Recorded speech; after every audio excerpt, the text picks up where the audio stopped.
لا أقسم بيوم القيامة ولا أقسم بالنفس اللوامة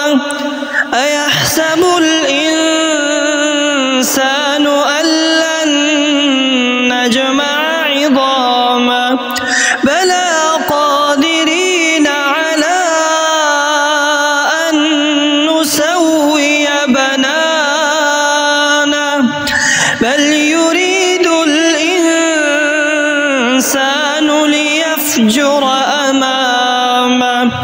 يسأل أيان يوم القيامة فإذا برق البصر وخسف القمر وجمع الشمس والقمر يقول الإنسان يومئذ أين المفر كلا لا وزر إلى ربك يومئذ المستقر ينبأ الإنسان يومئذ بما قدم وأخر بل الإنسان على نفسه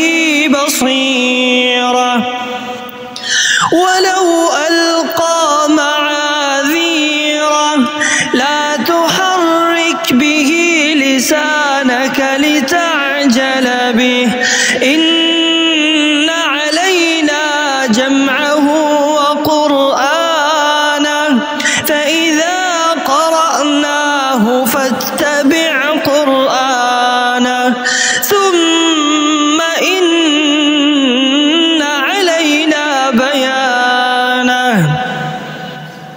كلا بل تحبون العاجلة وتذرون الآخرة وجوه يومئذ ناظرة إلى ربها ناظرة ووجوه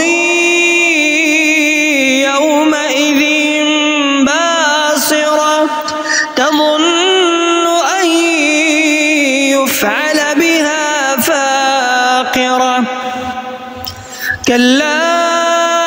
إذا بلغت التراقي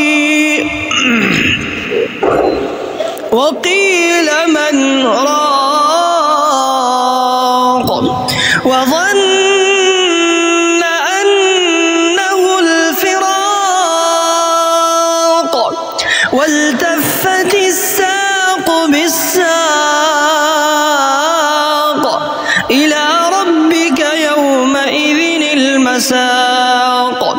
فلا صدق ولا صلى